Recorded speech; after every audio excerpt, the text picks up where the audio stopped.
Hello friends, welcome to engineering tutorial. So we will continue our discussion with electrical machines, but this video which we are going to discuss, it is actually a concept related to network theory. So the topic which we are going to discuss, if I have a very short discussion, is about AC circuits containing resistors, inductor and capacitors. So AC circuit analysis in itself is a very vast topic, a very it consists of 3 or 4 chapters, and there are a lot of concepts in it.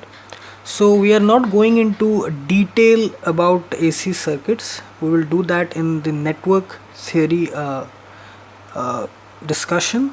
But here, as we are discussing about transformers and some discussions related to transformers will require these concepts related to AC circuits. So you are reading or you are having a discussion on transformer, it means that you have some knowledge related to AC circuits. I am assuming that.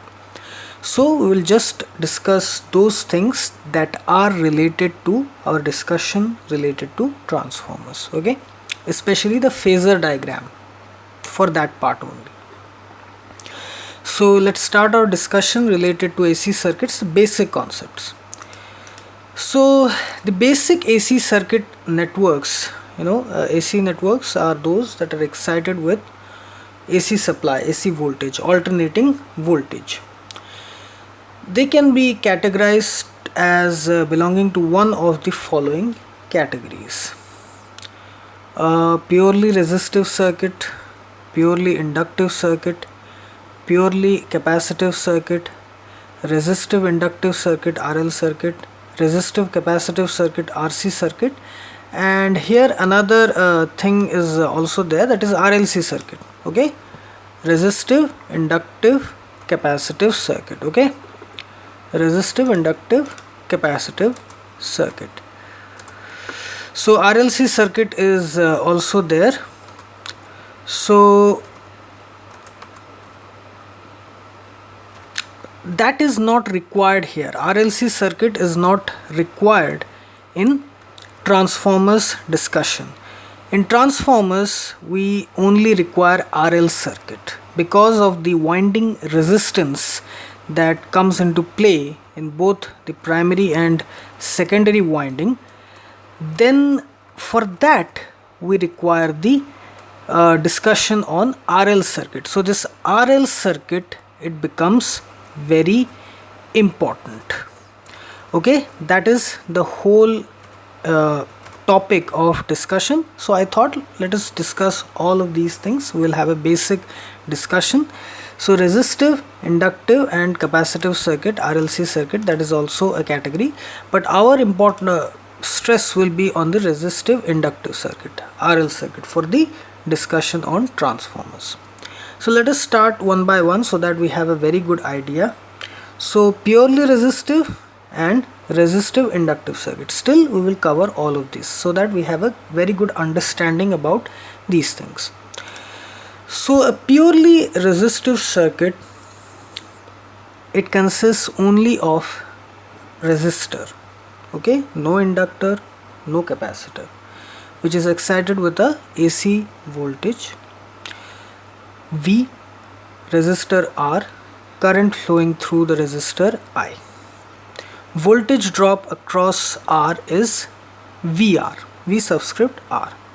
So if we apply KVL here, we will get V is equal to VR is equal to IR, product of the current flowing and the resistor. This is the KVL equation. The phasor diagram for this purely resistive network will be like this, okay. Voltage and current, they are in the same phase. They're in the same phase. Why? Because resistors, they do not have any imaginary component like inductor and capacitor. they have imaginary components. The impedance is equal to simply R. In case of inductors and capacitors, the imaginary term J comes into play, or I as it is called, the complex term. So that is not there in purely resistive circuits. That's why the phasor diagram is simply this. The current and the voltage, they are in the same phase, 0 degree between current and voltage phasors. Next comes purely inductive and purely capacitive circuit. So before discussing purely inductive and purely capacitive circuits, let us just have a quick look at the sign conventions related to the complex representation of the phasors, voltage and current, which we will be having here. So here we have the x and y axis. This is the real axis, the x axis, the positive real axis and the negative real axis. Then we have the y axis. The positive y axis is the positive, the imaginary axis, plus j, and here it is the negative imaginary axis, the negative y axis.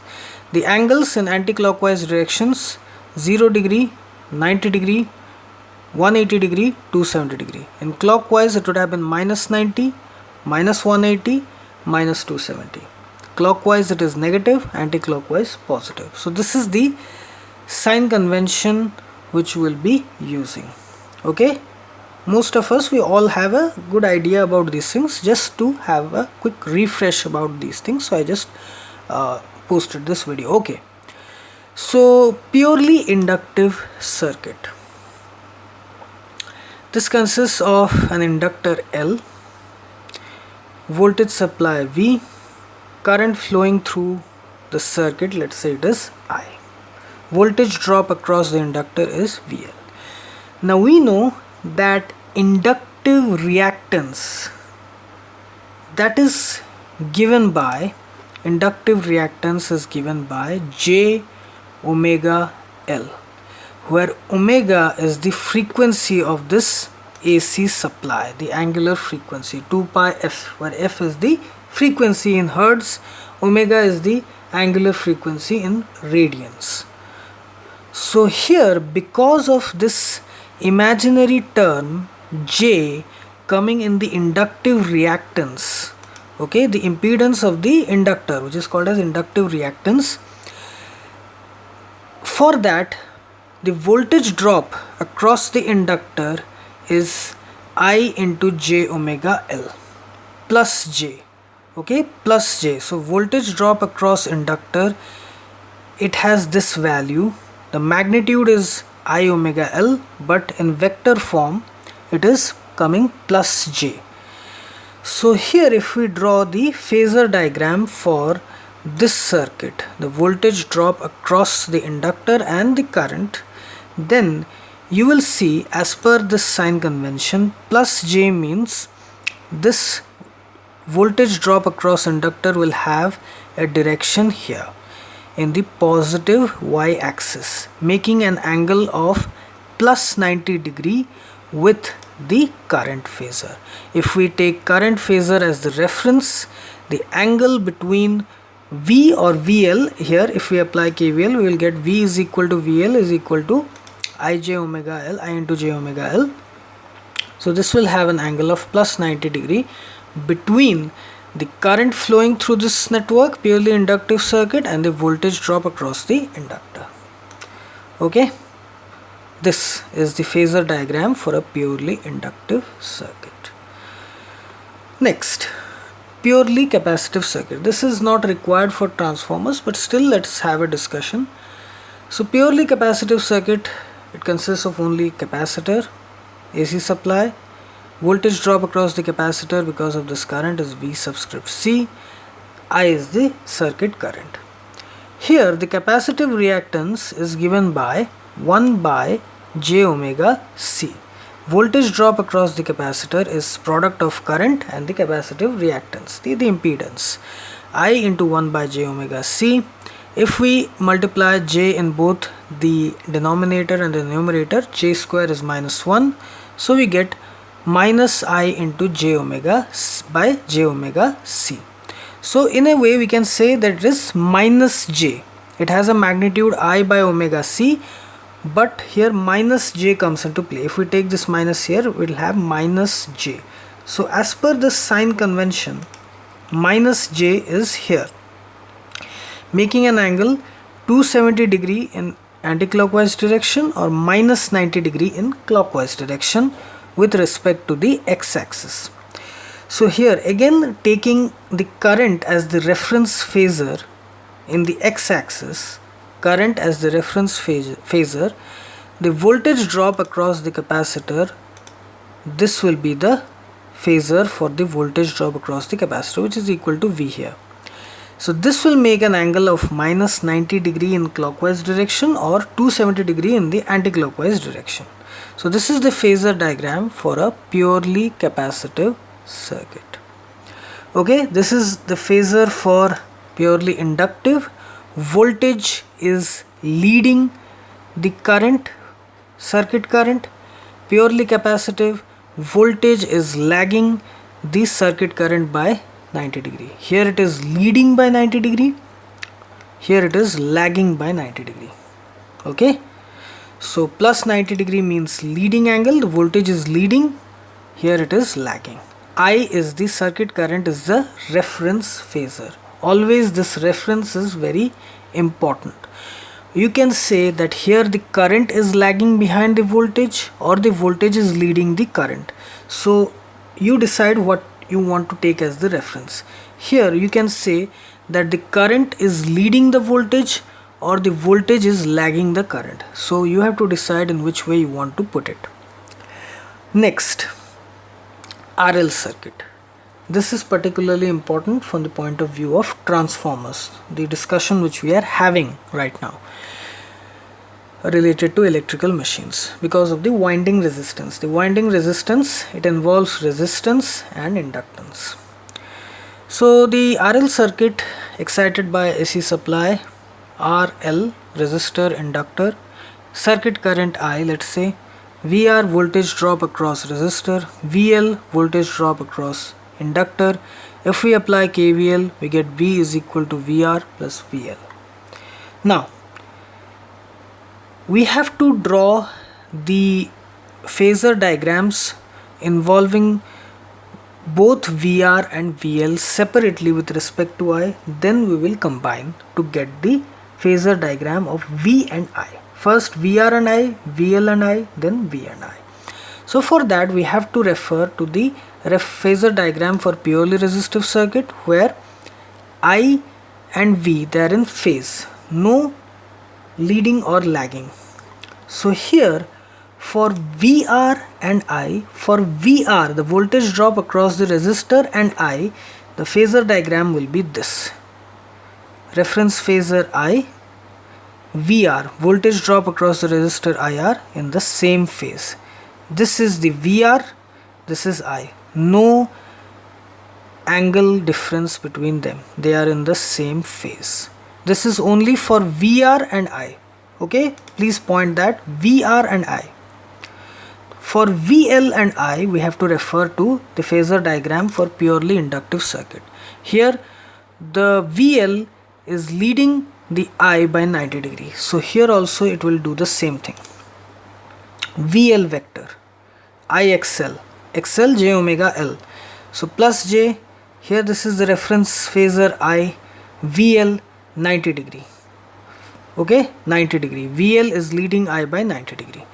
This is VR, this is VL. So here vector addition comes into play, law of vector addition. This will be the phasor of the net voltage V. Net voltage V, combining VR and VL. This law of vector addition V. Okay, and this makes an angle phi with the reference phasor which is I. Okay, phi. This is important for us. V. First we draw the phasor diagram involving VR and I, then VL and I, then we just added them together using the triangle law of vector addition. The closing side, we got the final voltage V, the supply voltage V and I. This is the final result of the phasor diagram of the RL circuit. Okay, simple laws of vector addition we utilized. So if you see, RL circuit lies in between purely resistive circuit, the phasor diagram of purely resistive circuit and purely inductive circuit. It is not 0 degree or 90 degree. It is somewhere in between 0 and 90 degree. This phi lies somewhere, is greater than 0 degree but lesser than 90 degree for RL circuit. For purely resistive it is 0 degree.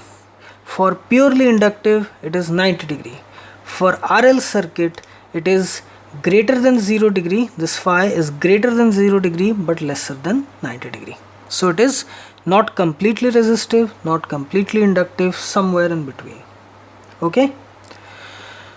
Next is RC circuit. So it will have the same approach here. Resistors, capacitor in this circuit excited by AC supply, circuit current I.